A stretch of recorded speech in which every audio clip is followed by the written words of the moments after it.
ખેડૂત મિત્ર, આજે હું છું વિપુલભાઈના ખેતર ઉપર. નમસ્કાર વિપુલભાઈ. નમસ્કાર. આપણી સાથે છે બાગવાલામાંથી અનિકેતભાઈ. નમસ્કાર અનિકેતભાઈ. નમસ્કાર સાહેબ. આ ભીંડાનો વિડીયો તમે જોયેલો છે હતો જ્યારે નાનો ભીંડો હતો ત્યારે પ્લાસ્ટિક મંચિંગમાં કરેલો ભીંડો છે. અત્યારે એનું પ્રોડક્શન ચાલુ છે, અત્યારે પ્રોડક્શન પીરિયડમાં છે. અત્યારે તમે ભીંડો નથી દેખાતો, એનું કારણ છે કે અત્યારે બધો ભીંડો ઉતારી લીધેલો છે. અને હવે પછી આમાં પ્રેક્ટિસ શું કરવી જોઈએ અનિકેતભાઈ કે સારો ભીંડો આપણે ઉતારી શકીએ? સાહેબ ભીંડો તો અત્યારે સારો જ ઉતરે છે, હમ પણ વધારે મજબૂતીથી મેં કીધું એમ અત્યારે જે જોઈએ છે એમાં અત્યારે કોઈ પ્રોબ્લેમ દેખાતી નથી. પણ હવે જ્યારે ઉતારો ચાલુ થશે ત્યારે છોડનું જે પોષણ છે એ ઘટશે એવું લાગે છે.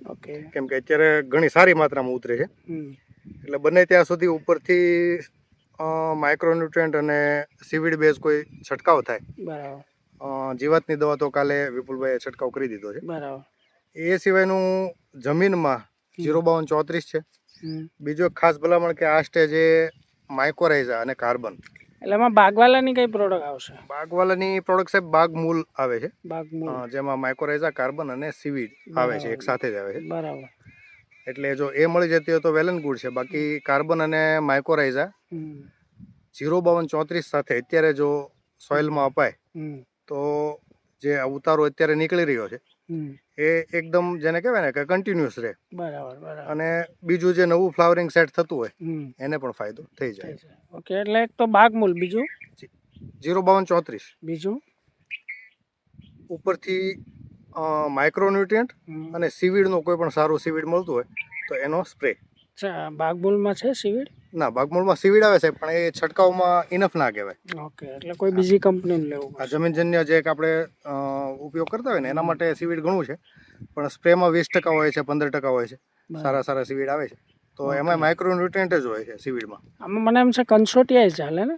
કન્સોટિયા ચાલે સાહેબ, પણ હવે જ્યારે અત્યારે આપણે પહેલી વાર જ ફર્ટિગેશન કરીએ છીએ એટલે બને ત્યાં સુધી જો આની પછીના પિયતમાં કન્સોટિયા આપવામાં આવે તો આગળ પાછળનું જે અંદરનું ન્યુટ્રિશન છે એ છોડને મળી રહે. હા, તો વિપુલભાઈ તમે ઇરિગેશન કેટલા ટાઈમે આપો છો? એકાત્રે 1 કલાક આપો. એકાત્રે 1 કલાક. અને તમે છેલ્લો સ્પ્રે કયો માર્યો છો? આપણે સેમરોકનું 10-5-35. 10-5-35. પછી એક ઓપ્ટિમા. પછી બે સ્પ્રે. અત્યારે મોટાભાગે આમ બહુ જીવાત દેખાતી નથી. ચાલે સ્પ્રે છે હજી. અને આમાં જે માન લો કે કોઈ અમુક અલગ અલગ જગ્યાએ ઓલું જે મચ્છી દેખાય છે, મચ્છી ને? મચ્છી. હા, પણ એ મરી ગયેલી છે. એટલે તમારું જે સ્પ્રે છે એ કદાચ કામ કરી ગયો. અને આ અનિકેતભાઈએ તમને બાગવાલાની પ્રોડક્ટ જે રેકમેન્ડ કરી આપણે અહીંયા તળાજામાં મળે છે?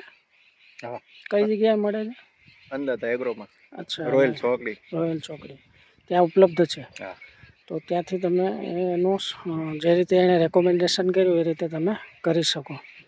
તો અત્યારે કેટલો ભીંડો નીકળે છે? અત્યારે હરોજનું એકાત્રા ઉતારીએ અમે 200 કિલો નીકળે. 200. અને ભાવ કેવા ચાલે? 35-40 રૂપિયા. 35-40 આવે છે. આ વેરાયટી કઈ છે? આપણે 145 એડવાન્ટાની.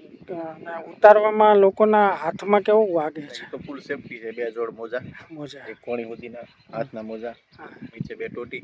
બરાબર. સેફટી રાખો તો દાડિયું ફરી વાર આવે. હા, એટલે હવે આમ ટૂંકમાં દાડિયાની ફરિયાદ નથી કે પ્રોબ્લેમ છે. બરાબર. તો સારું પ્રોડક્શન લાવી લીધું તમે. પ્લાસ્ટિક મલ્ચિંગમાં પહેલી વાર કર્યો ને ભીંડો? પહેલી વાર કર્યો. અને કેવો અનુભવ રહ્યો ઓવરઓલ? હાલે છે અત્યારે, અનુભવ સારો છે. પ્રોડક્શન ચાલુ છે. કેટલા ટાઈમ સુધી હાલે છે? હા. કેવી અમારી માવજત તેની ઉપર, કેવા બજાર ભાવ. બરાબર.